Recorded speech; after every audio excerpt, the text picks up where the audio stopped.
بسم اللہ الرحمن الرحیم پہ یہ موقع دیا کہ تواتر سے 26ویں سال اس بابرکت محفل کا انعقاد کر رہے ہیں۔ اچھا، ہر دفعہ میں جب آپ سے بات کرتا ہوں اس موقع پہ خاص طور پہ، تو کوشش یہ ہوتی ہے کہ فکر کا نتیجہ ہو اور جو پہلے شاید نہ کہی گئی ہو اس انداز میں وہ آپ کے سامنے پیش کروں۔ اس سے پہلے ایک ڈسکلیمر بھی ہے کہ میں اپنے اسٹوڈنٹ سے اور بچوں سے بھی ہمیشہ ایک بات کہتا ہوں کہ یہ میرا حق اور تمہارا فرض نہیں ہے کہ جو میں کہوں وہ مان لو۔ ڈسپلن کی بات مان لو کہ کلاس میں ٹائم پر آؤ، یہ سب مان لو بے شک، لیکن ویسے نظریاتی اور افکار کے طور پہ میں بھی ایک انسان ہوں، مجھ سے بھی غلطی ہو سکتی ہے۔ اور قرآن میں جو سب سے زیادہ تاکید ہوئی ہے وہ غور و فکر کرنے کی ہوئی ہے، امنگ ادر تھنگ، امنگ توحید، اور یہ وہ غور و بعض لوگ کہتے ہیں کہ 300، بعض کہتے ہیں 700 جگہ پہ ڈائریکٹلی یا انڈائریکٹلی اس بات کی تاکید کی گئی ہے کہ آپ غور و فکر کریں اور اپنے سمجھ۔ تو اللہ تعالیٰ جب کہتا ہے غور و فکر کرو تو غور و فکر ہم کریں گے، تو اس میں ضروری نہیں کہ ہر بات صحیح سمجھ میں آئے شروع سے۔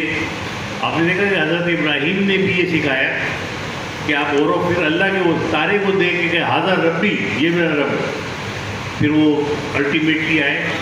اور قرآن میں صرف ایک نبی کے بارے میں میں نے خود 4 جگہ پڑھا کہ ابراہیم مشرک نہیں تھے، یعنی وہ نبی جو تارے کو کہہ رہا ہے ھذا ربی، وہ جو کہہ رہا ہے چاند کو کہہ رہا ہے ھذا ربی، جو کہ سورج کو کہہ رہا ہے، اور اللہ تعالیٰ کہہ رہا ہے کہ موسیٰ کے بارے میں نہیں ہے کہ وہ مشرک نہیں تھے۔ اللہ کو پتہ تھا کہ یہ سوال اٹھے گا، کیونکہ یہ آیت میں قرآن میں بھی ڈال رہا ہوں، یہ واقعہ قرآن میں بھی ڈال رہا ہوں، تو لہذا خدا نے بارہا یہ بات کی کہ ابراہیم مشرک نہیں ہے۔ یعنی غور و فکر کرتے ہوئے اگر آپ کے ذہن میں شروع میں کوئی ایسا خیال ہے جو ناقص بھی ہو تو بھی صحیح ہے، مگر غور و فکر کرنا مت چھوڑو۔ تو یہ میرا حق اور آپ کا فرض نہیں ہے کہ آپ میری بات مانیں، لیکن یہ ہے ضرور ہے کہ میرے اسٹوڈنٹس کے اوپر یہ فرض ہے کہ وہ میری بات پہ غور ضرور کریں۔ پھر آپ کی عقل میں آتی ہے، سمجھ میں آتی ہے تو آپ مانیں، اور اگر نہیں آتی تو چاہے تو سوال کریں چاہے تو رد کر دیں۔ خبردار بغیر سوچے سمجھے کسی میری بات کو مت مان لینا، کیونکہ یہ بنیادی اسلامی تعلیم کے خلاف ہے۔ اچھا، جو فکر کی بات ہے، سوچنے کی بات ہے، وہ یہ ہے کہ 1400 سال گزر گئے، 2.25 ارب مسلمان، 56 اسلامی ممالک، اور فلسطین پہ وہ ظلم ہو رہا ہے جس قسم کا ظلم آج تک نہیں ہوا، اور چپ بیٹھے سارے۔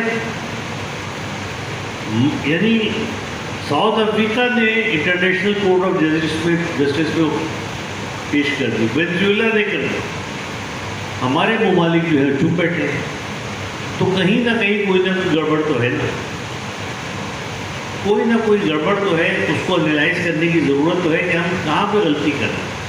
اگر یہ وہی ہم سب کے 2.25 ارب لوگوں کے دلوں میں وہی اللہ اور رسول کے خیالات اور جذبات اور آئیڈیالوجی وہی ہے، تو کیسے ممکن ہو سکتا ہے کہ سب چپ بیٹھے رہیں، حکومتیں خصوصاً چپ بیٹھی رہیں؟ لیکن ہو رہا ہے تو انالائز کرنے کی ضرورت تو ہے۔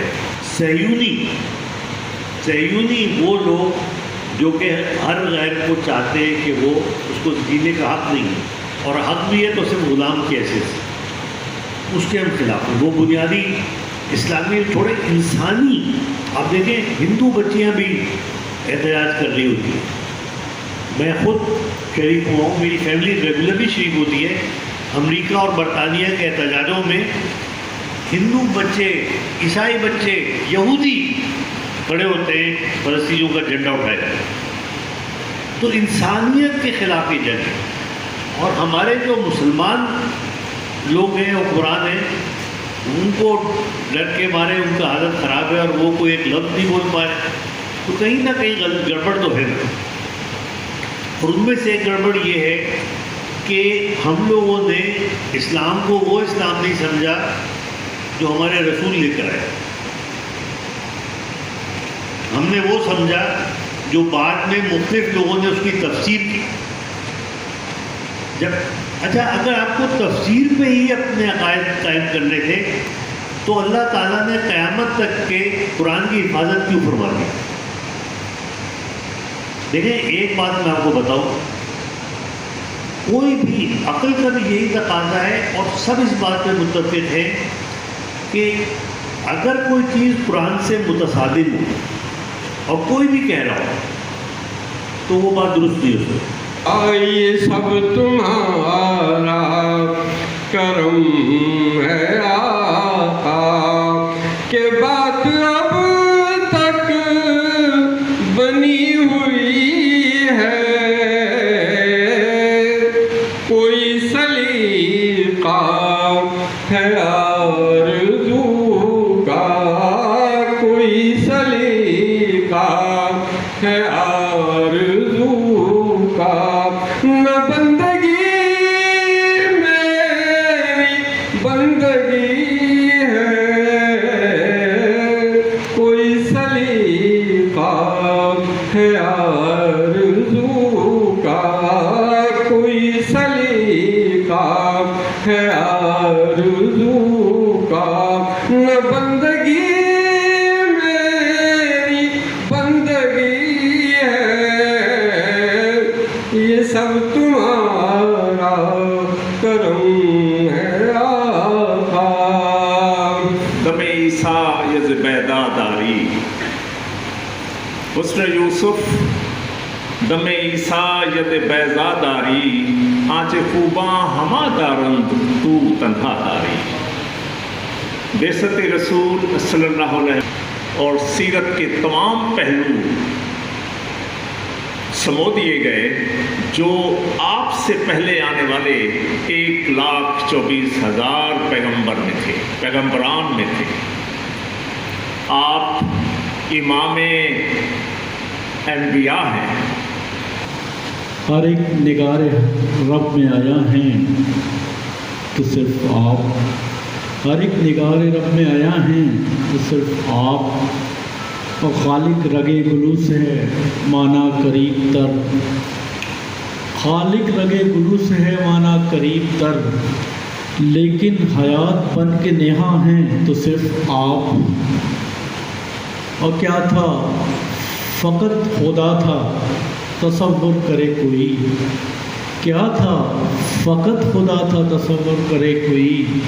گویا بنائے کار جہاں ہیں تو صرف آپ. بس نور حق تھا جانب ہر چار سو مگر، بس نور حق تھا جانب ہر چار سو مگر. عالم میں رنگ و بو کا نشاں ہے تو صرف آپ، عالم میں رنگ و بو کا نشاں ہے تو صرف آپ.